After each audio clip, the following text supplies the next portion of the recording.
Hi everyone, my name is Lisa Kerr, and this is my spirituality interview presentation for Social Work 674, Spirituality in Social Work.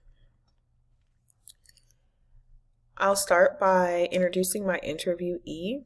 I decided to go with my partner. He identifies as a young Black male adult who is 29 years old. He's middle class, heterosexual. He was born in Nigeria and moved to the United States when he was 5 years old with his parents. He is a U.S. citizen. Professionally, he is an internal medicine resident physician. This is his first year in residency. And he was raised Catholic in his home. Some interesting compare and contrast facts about us. I'm also 29 years old.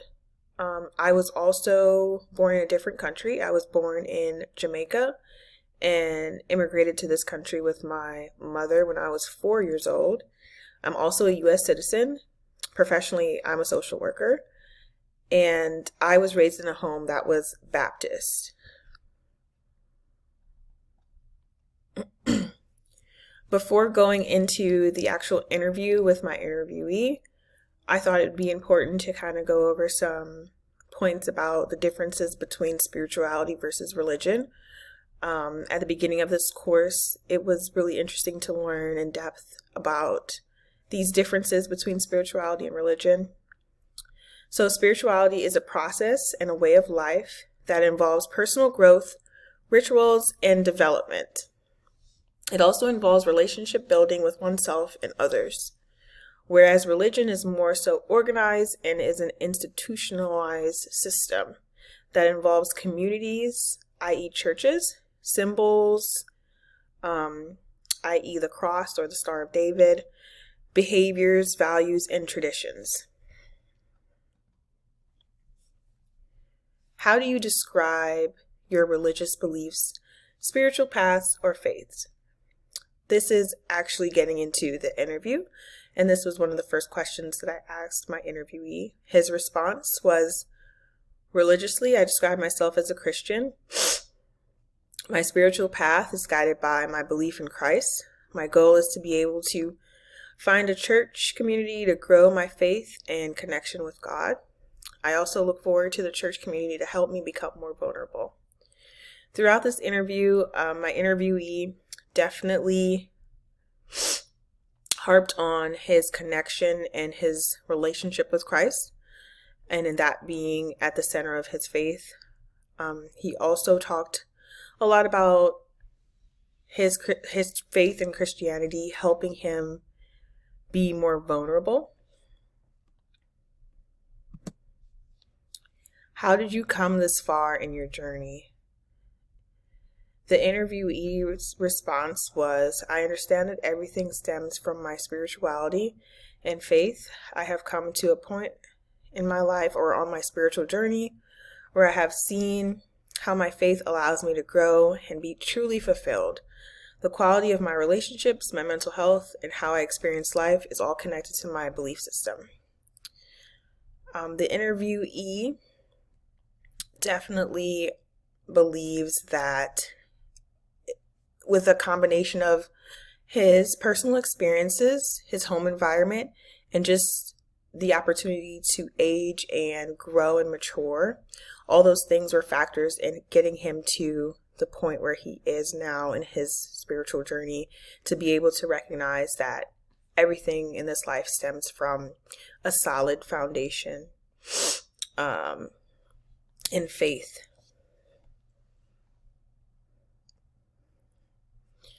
The next question was, how does your Nigerian culture influence you spiritually? His response was, growing up in Nigeria, he was able to see the deep spiritual connections Nigerians have. There is an aspect of nature that is intertwined with traditional Nigerian spirituality prior to colonization, and that spirituality dealt heavily with nature and spirits, and even like folklores and tales.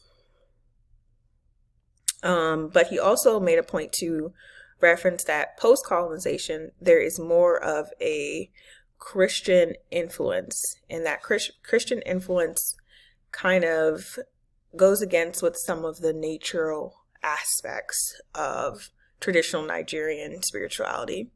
But we see, as of today, like a lot of Nigerians are mostly Christian, specifically Catholic, but then they still do have some aspects that of their spirituality that connect with that traditional nature spirit realm.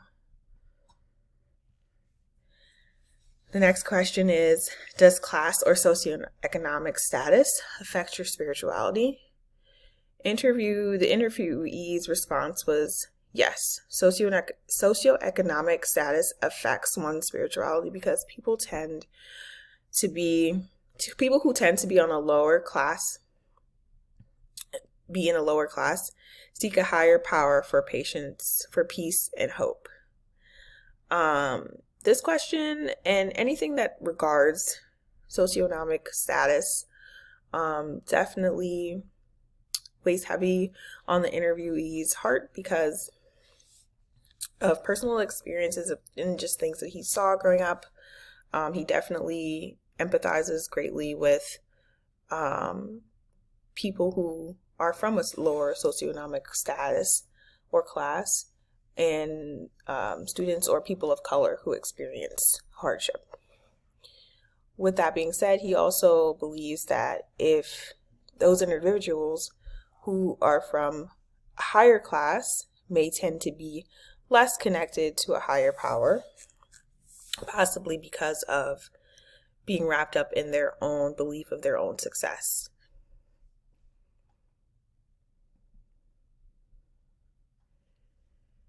What does the intersection of race and spirituality look like for you?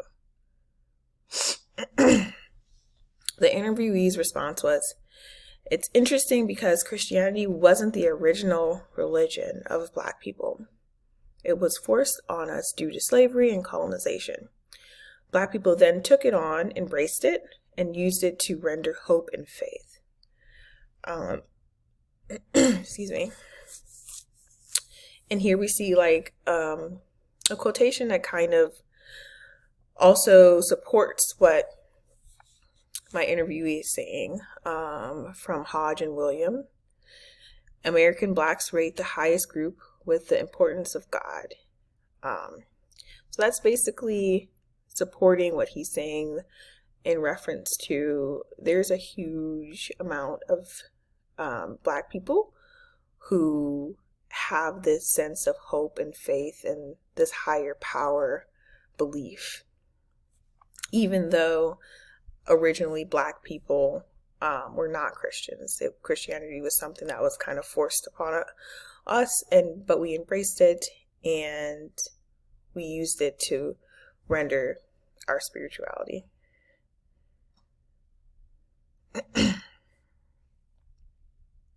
So the next question was, what are some of your biggest spiritual challenges?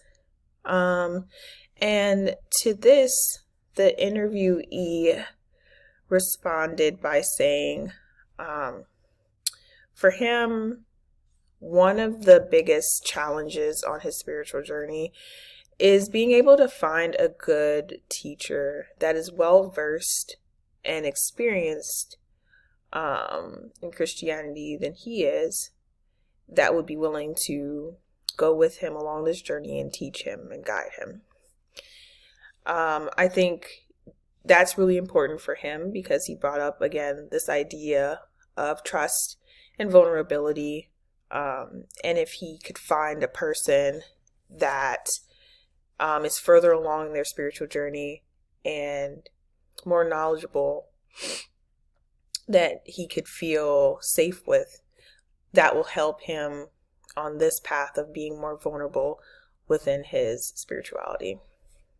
Along with that challenge, he admitted to another huge challenge is finding a community that he really fits perfectly in, that's diverse and that is accepting.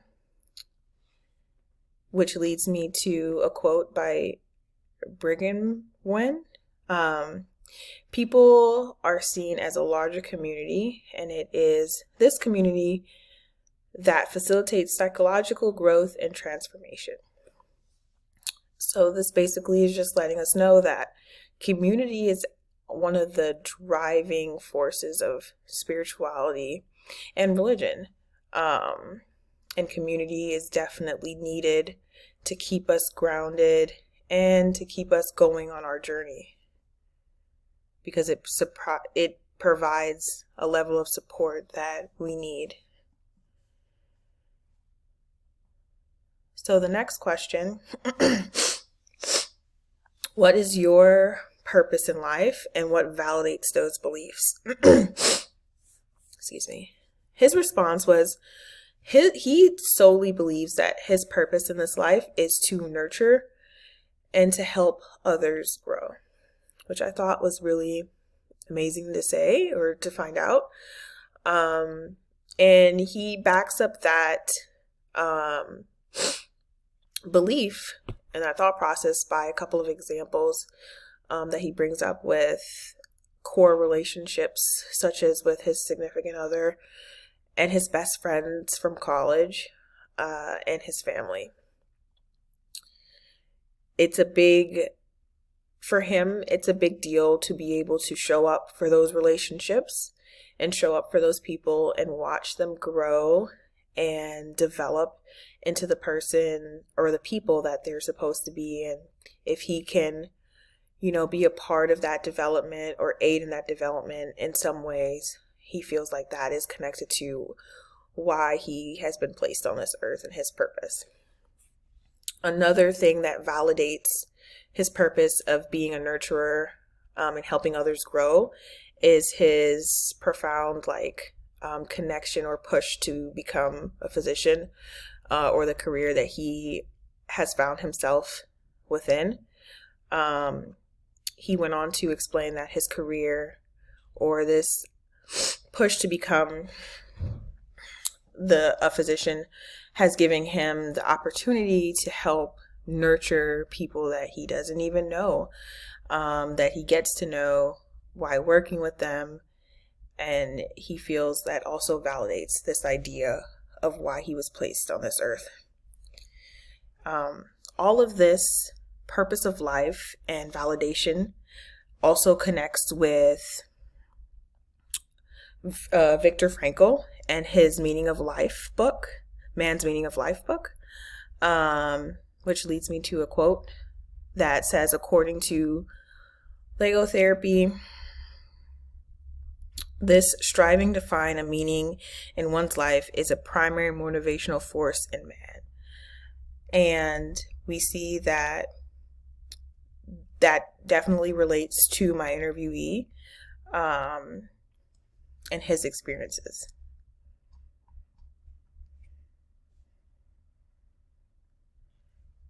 So what should social workers know about others who have similar experiences as you? To this question, the interviewee responded and said, social workers are usually very open-minded people due to the different populations that they work with or that they come in contact with. So with that being said, Christians can be very structural and have a very narrow or kind of black and white perspective at times. And they can sometimes not be so supportive of mainstream ideals due to how life should be lived via the Bible. So with that being said, he basically was saying that social workers, while working with this population, and specifically maybe even Black people in this population, that social workers have to continue to be open-minded and have a serious, committed level of empathy.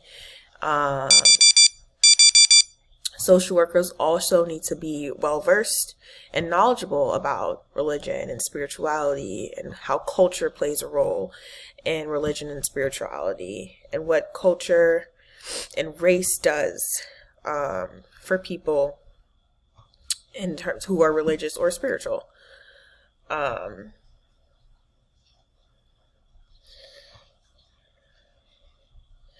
So then lastly, we have the integration of experience.